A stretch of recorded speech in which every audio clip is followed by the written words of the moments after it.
3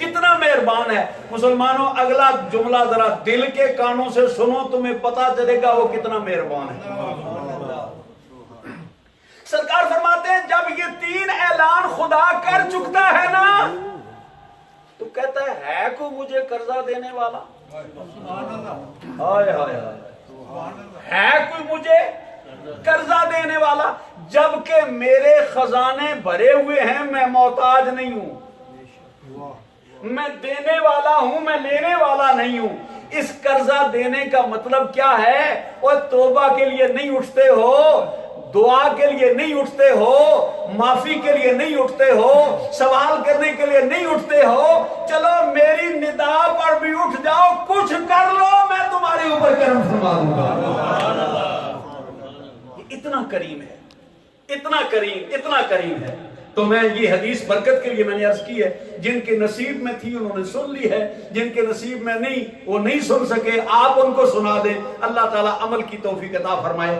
اب آئیے جو میں نے آیت کریمہ دوسرے روزے کو رات کو پڑھی تھی کہ قوم بنی اسرائیل کو اللہ مخاطب کر کے فرماتا ہے، ان کے نبی نے اعلان کیا کہ تمہارے پاس ایک صندوق آئے گا، ایک بکسہ آئے گا۔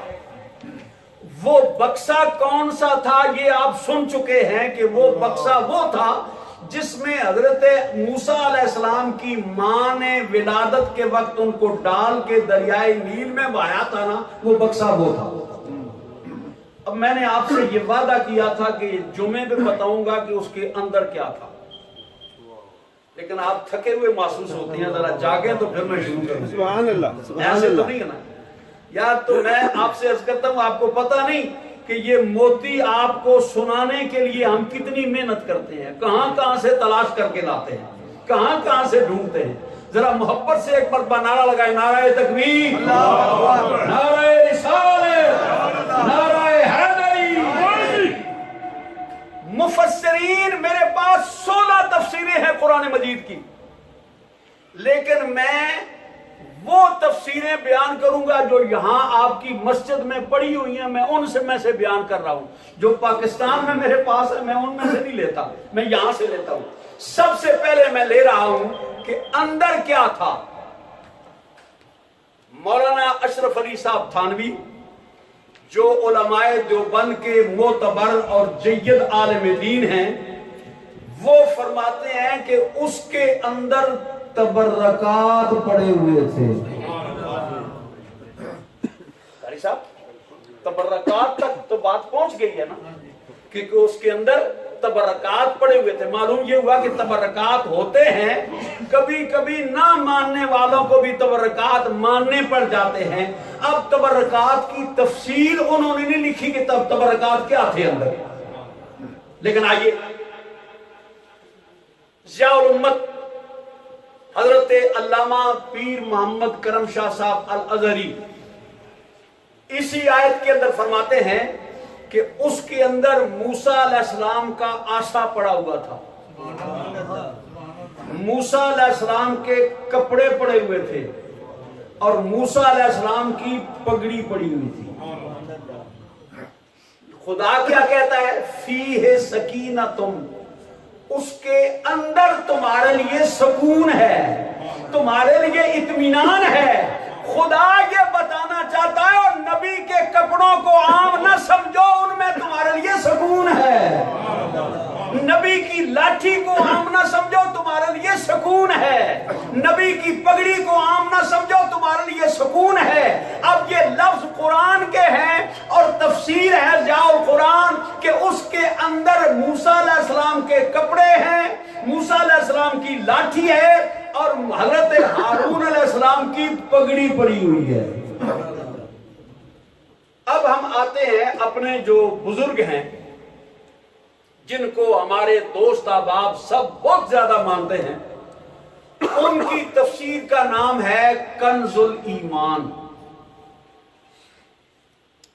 ترجمہ اعلیٰ حضرت مولانا احمد رضا خان صاحب نے کیا ہے، اور اس پر جو تفسیر ہے نا، جو حاشیہ ہے، وہ شاہ نعیم الدین مراد آبادی رحمت اللہ علیہ نے فرمائی ہے۔ وہ فرماتے ہیں کہ اس صندوق کے اندر حضرت آدم علیہ السلام سے لے کر سرکار دو عالم تک تمام انبیاء کی تصویریں پڑی ہوئی تھی.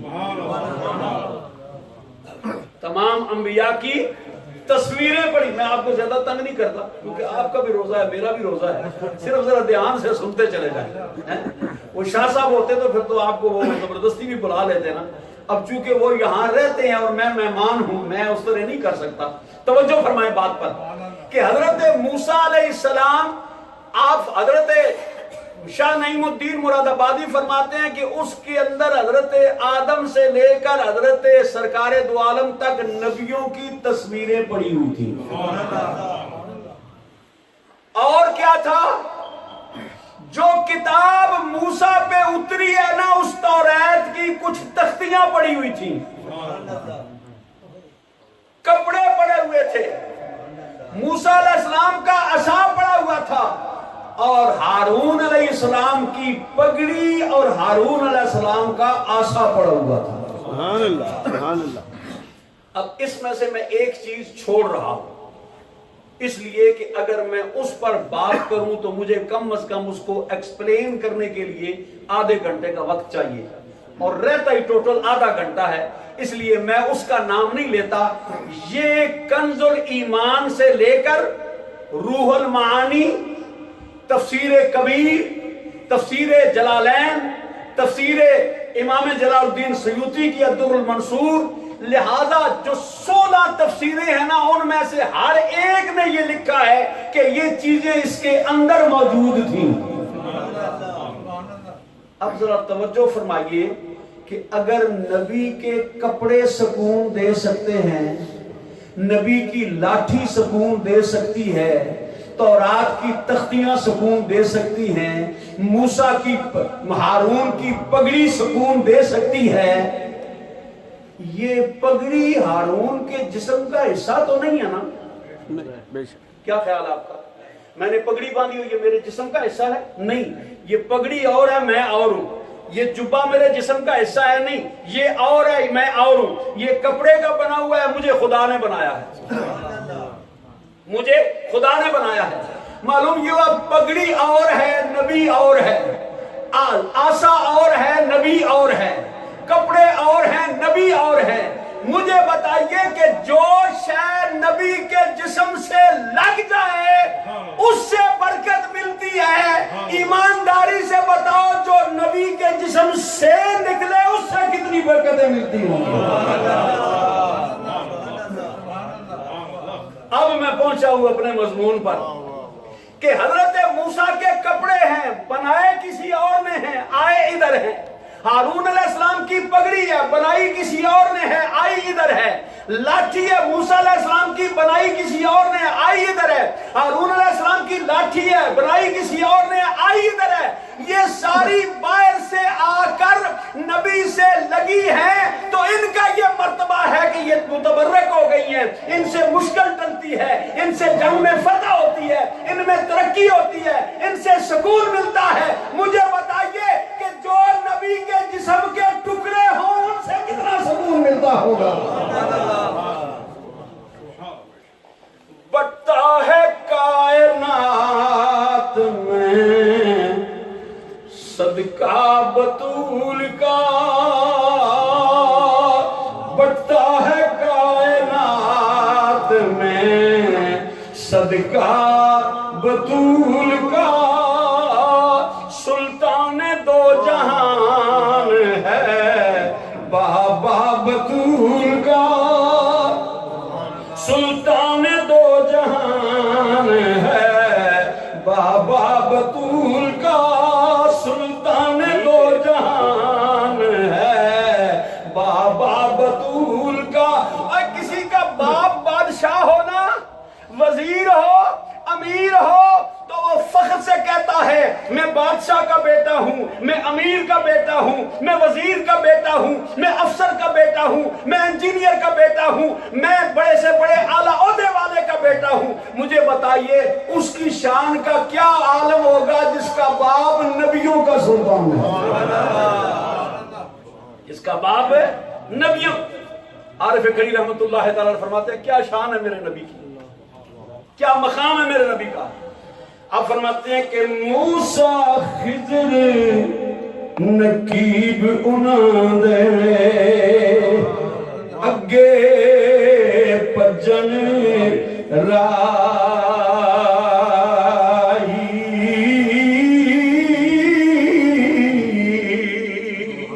نقیب کہتے ہیں منشی کو. یہ میاں صاحب کہہ رہے ہیں جن کو تم نبی کہتے ہو نا ہیں وہ نبی، لیکن جب وہ کملی والے کے پاس پہنچتے ہیں تو حضور کی شان کے سامنے وہ منشی نظر آتے ہیں. موسیٰ خضر نقیب انہاں دے اگے پجن راہی.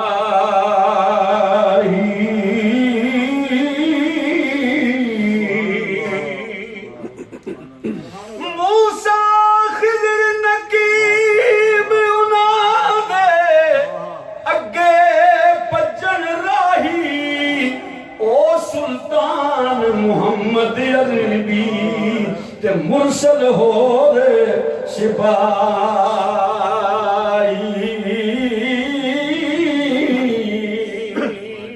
اے ہتھاں نال اشارے کرنے اونچی آکھو سبحان اللہ. تسی تے میاں صاحب دے علاقے دے رہن والے او کریل ہے کہ اونچا بولنا چاہیے. تواڈے علاقے دی گل کر رہے ہیں، تواڈے علاقے دے ولی دی گل کر رہے ہیں. موسیٰ علیہ السلام اللہ کے نبی ہیں، پیغمبر ہیں، صاحب کتاب ہیں، کلام کرنے والے ہیں. اور اگر ان کے کپڑے برکت والے ہو سکتے ہیں تو وہ خون برکت والا نہیں ہو سکتا جو مصطفیٰ سے چل رہا ہے، جو کملی والے سے چل رہا ہے. اگر ہم مصرع میں نے ابھی پورا کرنا ہے. مصرع کیا تھا؟ بٹتا ہے کائنات میں صدقہ بطول کا، سلطان دو جہان ہے بابا بطول کا. قاری صاحب، یہ کوئی ڈاکٹر صاحب جیسی شخصیت بیٹھی ہوئی ہو تو پھر اسے پتا چلے کہ اس مصرے کی کیا قیمت اور اس کا کیا مقام ہے. سچ ہے کہ میری ماں بھی ان کی کنیز ہے. سچ ہے کہ میری ماں بھی ان کی کنیز ہے. میرا تو باپ دادا بھی منگتا بطول کا. میرا تو باپ دادا بھی منگتا بطول کا.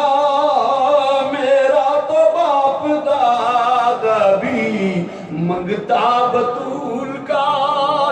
اگر وہ کپڑے باعث برکت ہیں، وہ لاٹھی باعث برکت ہے، وہ تختیاں باعث برکت ہیں، تمہارا نبی جانے سے پہلے اعلان کر کے گیا ہے انی تارکم فیکم الثقلین. تمہارے اندر میں دو چیزیں چھوڑ کے جا رہا ہوں، ایک یہ قرآن چھوڑ کے جا رہا ہوں اور ایک اپنی عطرت چھوڑ کے جا رہا ہوں. میرا تو باپ دادا ہے منگتا بطول کا. میرا تو باپ دادا ہے منگتا بطول کا. حضور کی حدیث ہے، میں نے اس دن 2-3 تاریخ کو بھی قاری صاحب کی افطاری میں یہ حدیث پڑھی تھی. سرکار فرماتے ہیں الفاطمہ تو بدعۃ منی. فاطمہ میرے گوشت کا ٹکڑا ہے. فاطمہ میرے گوشت کا ٹکڑا ہے. گوشت کے ساتھ کیا ہوتا ہے؟ خون ہے نا. گوشت کے ساتھ کیا ہوتا ہے؟ خون. آپ کے اندر بھی خون ہے، میرے اندر بھی خون ہے. گوشت آپ کے پاس بھی ہے، میرے پاس بھی ہے، لیکن میرا خون آپ کا خون نجس العین ہے. کپڑے کو لگ جائے تو نماز نہیں ہوتی، مصلے پہ لگ جائے تو نماز نہیں ہوتی، جبے پہ لگ جائے تو نماز نہیں ہوتی. اور ذرا اس خون کے بارے میں پوچھتے ہیں کہ مصطفیٰ کے خون کی کیا شان ہے؟ مصطفیٰ کے خون کی کیا شان ہے؟ میرے کملی والے کے غلاموں آقا کریم نے پچھنے لگوائے. جب لگوا چکے پچھنے ان میں سے جو خون نکلا حضرت عبداللہ ابن زبیر، حضرت زبیر کے بیٹے، سرکار کے پھوپھی کے بیٹے حضرت عبداللہ ابن زبیر، حضور فرماتے ہیں جا یہ لے جا کہیں باہر دور جگہ پہ جا کے ڈال کے آ جا۔ حضرت عبداللہ ابن زبیر نے وہ پیالہ اٹھایا، خرامہ خرامہ چل رہے ہیں، رستے میں سوچ رہے ہیں یہ کوئی عام خون نہیں ہے، یہ خدا کے محبوب کا خون ہے۔ اٹھا کے چل رہے ہیں، خیال آیا یہاں ڈال دوں، پھر خیال کرتے ہیں کسی کا پاؤں آیا بے ادبی ہوگی، آگے گئے یہاں ڈالوں، خیال آیا بے ادبی ہوگی، آگے گئے یہاں ڈالوں، خیال آیا کوئی جانور پاؤں رکھے گا، کوئی پرندہ پاؤں رکھے گا، بے ادبی ہوگی۔ جب جنگل بیابان میں چلے گئے، اس پیالے کو منہ سے لگایا اور لگا کر سارا بسم اللہ پڑھ کے پی گئے۔ واپس آئے حضور کی بارگاہ میں، حضور نے فرمایا ڈال آئے ہو؟ عرض کیا جی یا رسول اللہ ڈال آیا ہوں۔ حضور فرماتے ہیں عبداللہ ابن زبیر آج کے بعد اعلان سن لے، اللہ تعالیٰ تجھے کبھی کوئی پیٹ کی بیماری نہیں لگائے گا۔ یہ بھی خون ہے، آپ کا بھی خون ہے، میرا بھی خون ہے۔ معلوم یہ ہوا خون میں فرق ہوتا ہے، یہ بھی موتی ہے، ہیرا بھی موتی ہوتا ہے، لیکن یہ 1000 روپے کا ہے، ہیرا 10,000 کا ہوتا ہے، 10 لاکھ کا بھی ہوتا ہے، اس سے زیادہ کا بھی ہوتا ہے۔ اور کچ بھی من کا لال بھی من کا، اکو رنگ دواں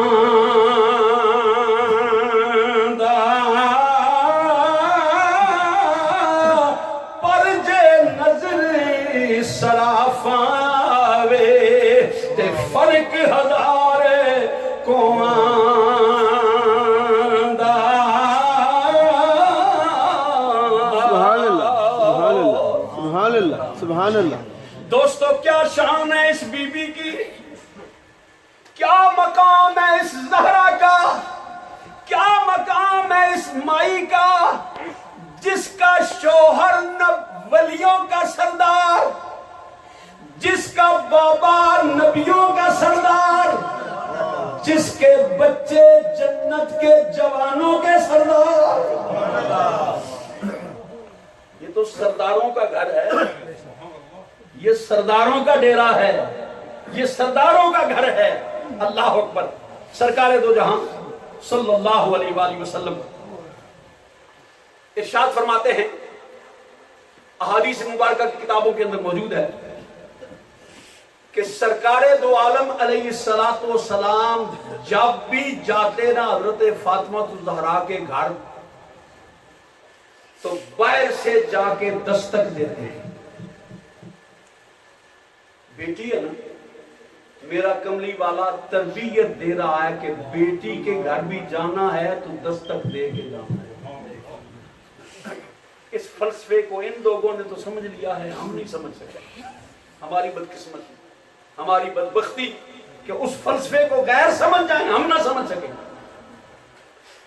میرے آقا کے دروازے پہ دستک دیتے ہیں اور دے کے کہتے ہیں السلام علیکہ یا اہل بیت رسول اللہ صلی اللہ علیہ وسلم۔ سبحان اللہ سبحان اللہ۔ دستک دے کے میرا کملی والا کہتا ہے اے احباب رسول اللہ، اے نبی کی بیٹی تمہارے اوپر سلام ہو، کیا مجھے اجازت ہے کہ میں اندر آ جاؤں؟ کیا مجھے اجازت ہے کہ میں اندر آ جاؤں؟ جناب سیدہ ہاتھ باندھ کے کہتی ہے بابا اندر آ جائیں، یہ کسی غیر کا گھر نہیں ہے، آپ کی بیٹی کا گھر ہے۔ حضور اندر تشریف لاتے ہیں، سیدہ اپنے مقام سے کھڑی ہو جاتی ہیں، کھڑی ہو کے آگے بڑھ کے حضور کے ہاتھ دیتی ہیں اور سرکار آگے بڑھ کے زہرا کی پیشانی چومتے ہیں اور چومنے کے بعد پھر سونگتے ہیں. میں آج تیز تیز گفتگو نہیں کر رہا، آہستہ آہستہ کر رہا ہوں تاکہ آپ کو ساری ذہن نشین ہو جائے. سبحان اللہ. پہلے چومتے ہیں پھر سونگتے ہیں. کسی نے پوچھا یا رسول اللہ بچی کا ماتھا چومنا، بوسہ دینا، یہ تو فطرت ہے، یہ تو محبت ہے، بیٹیوں سے پیار کرنا یہ محبت ہے، لیکن سونگتے کیوں ہیں؟ میرے آقا فرماتے ہیں مجھے زہرا کے سر سے جنت کی خوشبو آتی ہے.